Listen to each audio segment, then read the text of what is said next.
हिंदुओं में मुसलमानों भड़काऊ भाषण देकर आने के लिए साजिश रचा रहे हैं और कोशिश कर रहे हैं। मेरे प्यारे भाई तुम सुनहरे अंदाज में बुजुर्गों के दुआओं का जिक्र होना, नौजवानों के हौसलों का जिक्र होना, मिलत इस्लामिया की मेरी सरदार पर्दानशी माँ और बहनों के तहफ्फुज़ों के दुआओं से मुझे लंबी चौड़ी बात आपके सामने कहने की जरूरत नहीं। फिर भी मैं अपना से सिपाही की हैसियत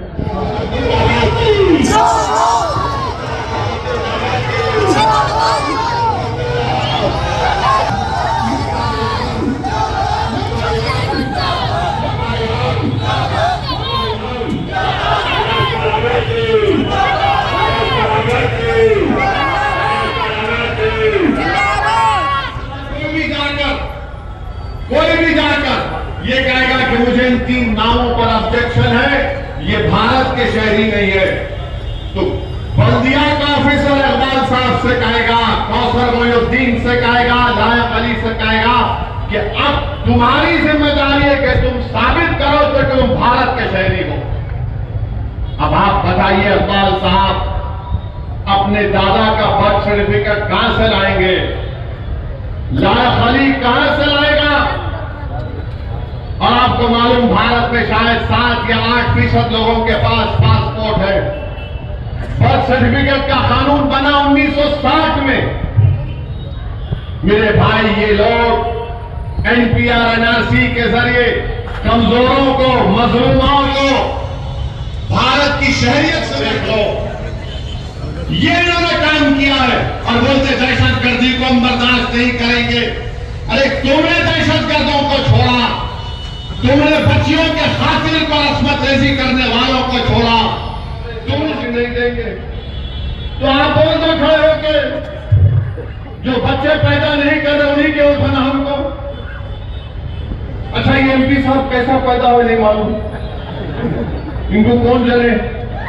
आसमान से तो नहीं टपके ना, अम्मा के पेट से आएंगे।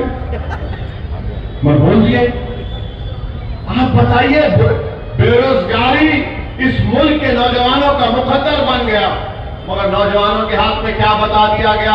ओवैसी आतंकवादियों का साथी है, ओवैसी भड़काऊ भाषण देता है। नफरत पैदा कर दी गई एक मखसूस फिरके के बारे में, और नौजवान बस फोन पे बैठा रहता है, ओवैसी को गाली देना, धमकी देना। मैं कई लोगों से मिला एयरपोर्ट पर, ट्रेन पर, बोलते हैं ओवैसी हम तेरे को पसंद नहीं करते। मेरा कौन बोल रहे भाई आपको पसंद करो? मैं तो शादी करने का भी इरादा नहीं है, उनके कुछ पसंद करूंगा, मैं पसंद नहीं करते। मेरे अजीज दोस्तों, नफरत पैदा करने से क्या फायदा हो रहा है? इस मुल्क को, मुल्क कमजोर हो रहा है। बीजेपी हर बहास पर नाकाम। अमित शाह बोलते कि चीन हमारी जमीन पर कब्जा नहीं किया। मैं चैलेंज करके बोल रहा हूं, चीन भारत की सरजमीन पे कब्जा करके बैठा हुआ है। ये नरेंद्र मोदी बोले तेरा ना घुसा है ना घुसेगा।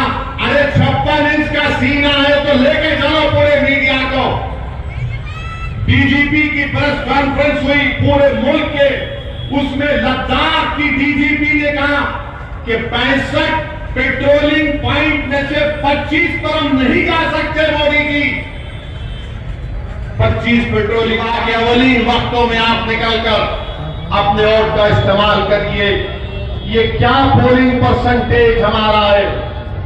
45%, 47%। मेरे भाई, अगर आप निकलकर वोट नहीं डालेंगे तो कौन डालेगा? वोट एक अमानत है, याद रखो। इतने सब वाकयात हो रहे, अगर तुम वोट नहीं डालोगे तो फिर क्या जवाब दोगे?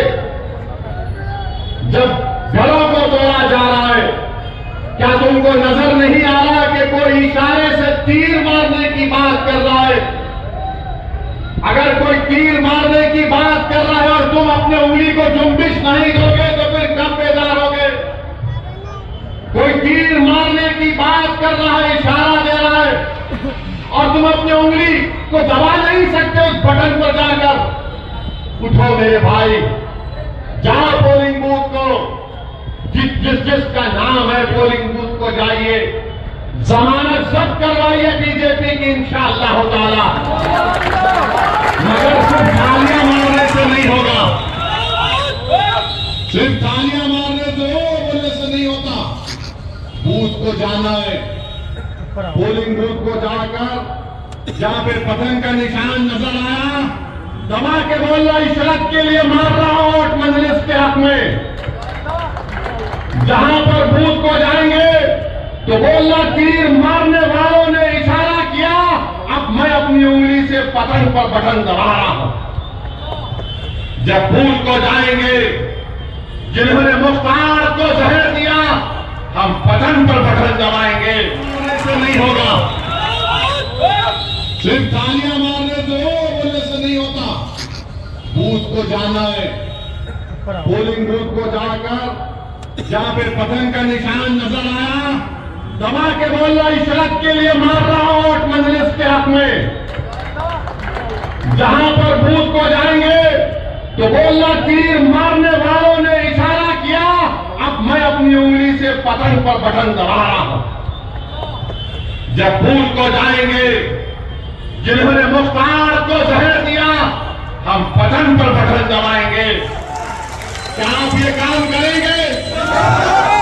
हैदराबाद में पतंग और तेलंगाना में बीजेपी का सफाया इंशाअल्लाह ताला। मैं खुलकर कह रहा हूं, असेंबली के इलेक्शन में एक अलग फैसला लिया गया था, मगर ये पार्लियामेंट का इलेक्शन है, बीजेपी को हराना है। तमाम जो लोग इस मुल्क से मोहब्बत करते हैं, मैं उनसे अपील कर रहा हूं कि हैदराबाद हो, महाराष्ट्र हो, या फिर किशनगंज हो या औरंगाबाद हो, मजलिस इत्तेहादुल मुस्लिमीन के उम्मीदवार जहां भी खड़े होंगे, आप उनके हक में अपने वोट का इस्तेमाल करिए, अपने सियासी शऊर का सबूत दीजिए।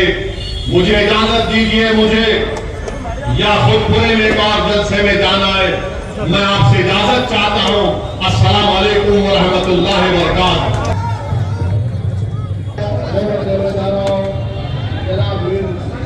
रास्ता दीजिए, सभी लोगों को जाने के लिए रास्ता दीजिए।